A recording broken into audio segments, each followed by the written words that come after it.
मिल्कीपुर उपचुनाव और दिल्ली चुनाव को लेकर नतीजे बराबर जारी हैं। लगातार जो रुझान है वो तेजी से आ रहे हैं। सपा दफ्तर पर भी कहीं ना कहीं गहमा गहमी देखी जा रही है, क्योंकि मिल्कीपुर का चुनाव जो है वो साख का चुनाव बना हुआ है। चाहे बीजेपी हो, चाहे समाजवादी पार्टी कार्यकर्ता हो, तमाम लोगों की नज़र जो है वो मिल्कीपुर के चुनाव पर है। तमाम जो कार्यकर्ता हैं समाजवादी पार्टी के, वो सपा दफ्तर पर इकट्ठा हैं और कहीं ना कहीं अभी भी मिल्कीपुर की जीत को लेकर कहीं ना कहीं कामना कर रहे हैं। आप भी यहाँ पर मौजूद हैं।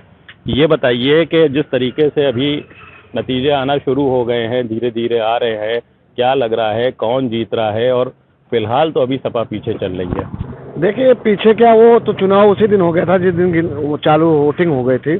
बात यह है, चुनाव भारतीय जनता पार्टी से हुआ ही नहीं है। चुनाव जो था निर्वाचन आयोग खुद लड़ रहा था और प्रत्याशी डीएम था वहाँ का। भारतीय जनता पार्टी ने भले ही किसी और का नाम दिया हो, मगर जो है वहाँ का जो नामांकन किया है कोई और किया है, मगर वहाँ जो चुनाव था वो डीएम लड़ रहा था। पूरी तरह से वहाँ पर बेईमानी कराई गई। मीडिया वालों को एक जगह घेर के कैद कर दिया गया था। बाकी जो वोटर थे उनको 2 दिन पहले से ही धमकाया जा रहा था। और इसका प्रमाण है रामचंद्र का मोबाइल, जो वहाँ के रदौली के विधायक हैं, उनका मोबाइल है इस बात का। और वो जो सीओ गाली दे रहा है, आप देख ही लिए होंगे, आपके पास भी वीडियो आया होगा। तो कहीं न कहीं भारतीय जनता पार्टी में किसी भी नेता के अंदर ईमानदारी से चुनाव लड़ने की औकात बची ही नहीं। वो पूरी तरह से बेईमानी कराती है, लोकतंत्र का हत्या करती है और सरकारी मशीनों का प्रयोग कर रही है। और हम तो पूछना चाहते हैं योगी जी से कि जब आप उत्तर प्रदेश में इतना विकास कर रहे हो तो डीएम और पुलिस का सहारा क्यों ले रहे हो भैया? क्या ईमानदारी से चुनाव लड़ने में आपका कानून नहीं है भारतीय जनता पार्टी में? कि सिर्फ बाबा बने, फर्जी वाले बाबा बने हुए हो? एक भी ईमानदारी से चुनाव नहीं लड़ोगे। ये लोकतंत्र की हत्या हुई है कहीं ना कहीं।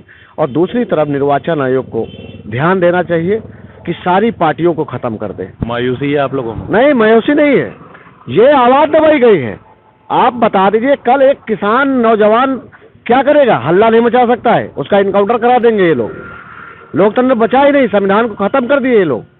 ये जो चाह रहे थे वही हो रहा है। क्या सोच रहे हैं आज के नतीजों को लेके आप? सबसे पहले आपको भारत चैनल को मेरी तरफ से बहुत बहुत धन्यवाद, जो आप लोगों के बीच में बोलने का मुझे मौका मिला। मैं महेंद्र यादव लखनऊ से बिलोंग करता हूँ। और जिस तरह आपने यूट्यूब चैनल में और भी कई चैनल में लोग देख रहे थे समाचार मिल्कीपुर का चुनाव, अगर उस हिसाब से जैसे डिम्पल भाभी जी ने जो रोड शो किया था, आप सब लोगों ने देखा था कितना जनसैलाब था। जनसैलाब देख करके क्लियर ये हो रहा था कि हाँ, सपा की सीट निकलेगी। लेकिन ये 2-3 दिन से आप ये न्यूज़ देख रहे होंगे कि जैसे एसएचओ पवन पांडे जी ने प्रदीप यादव को धमका रहे थे कि आप क्यों प्रचार प्रसार में लगे हो। एक शासन प्रशासन का एक कर्मचारी मतलब ये धमकाएगा कि आप क्यों प्रचार में लगे हो? क्या प्रचार में कोई प्रचार नहीं कर सकता है? और ये देश का हर व्यक्ति जान गया है, चाहे कोई भी वर्ग का हो, ये जान गया है कि चुनाव आयोग बिक चुका है और विपक्ष के लिए यही सबसे बड़ी मुश्किल है। लेकिन ये विश्वास है आगे चल करके कि लोग ये कब तक अन्याय करेंगे। जनता एक दिन इसका जवाब तो देगी। जनता एक दिन इसका जवाब देगी। तमाम सपा के जो लोग हैं वो यहाँ पर मौजूद है। आप भी सपा दफ्तर आए हुए हैं, क्या लग रहा था, कैसी उम्मीद थी आप लोगों को और क्या नतीजे आ गए? क्या सर बताएं, आपको बताएं, आपके माध्यम से मैं बोलना चाहता हूँ।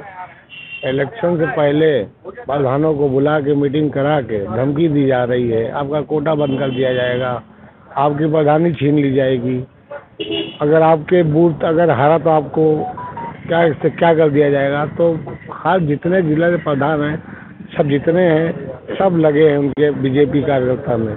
मायूसी लग रही है थोड़ी? मायूसी कुछ नहीं लग रही। मिल्कीपुर उपचुनाव में सिर्फ इतना कहना है, पुलिस प्रशासन और चुनाव आयोग की बहुत करारी लहर चल रही है। अगर भारतीय जनता पार्टी ये चुनाव लड़ती तो बहुत बुरी तरीके से चुनाव हारती। और ये जब ये तो उपचुनाव तो सामान्य चुनाव जब होगा 2027 में, तो भारतीय जनता पार्टी मिल्कीपुर में अपनी जमानत नहीं बचा पाएगी। 27 में के सत्ताधीश माननीय अखिलेश यादव ही होंगे, तब आपको पता चल जाएगा कि फेयर इलेक्शन कैसे होते। 27 में अभी तो आप किसी को भी डरा धमका सकते हैं, क्योंकि ये इस चुनाव से सरकार नहीं बदलेगी।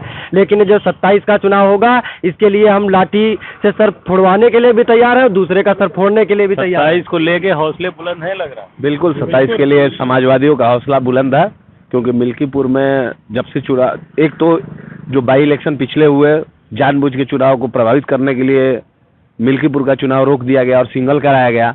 और पूरी तरह से भारतीय जनता पार्टी और जो वर्तमान में मुख्यमंत्री हैं योगी आदित्यनाथ जी, इन्होंने एक साजिश के तहत अकेले चुनाव कराया चुनाव आयोग से मिलके। और चुनाव जैसे ही यहाँ घोषणा हुई तब से लगातार समाजवादी पार्टी के कार्यकर्ताओं पर जो है कि फर्जी मुकदमे, जो है कि गैंगस्टर वगैरह वगैरह, इसके अलावा आपके जितने भी बूथ प्रभारी थे समाजवादी पार्टी के, सबको लाल कार्ड जारी कर दिया गया। ये कहाँ का है? ये समाजवादी पार्टी का दफ्तर है। यहाँ पर तमाम जो कार्यकर्ता हैं वो यहाँ पर इकट्ठा हैं। कहीं ना कहीं जिस तरीके से चुनाव के जो नतीजे आ रहे हैं तो उसमें समाजवादी पार्टी कहीं से पिछड़ती हुई नज़र आ रही है मिल्कीपुर में, तो उसको लेकर समाजवादी पार्टी के कार्यकर्ताओं में मायूसी ज़रूर देखी जा रही है। भारत समाचार के लिए लखनऊ से अहमद हुसैन रिजवी।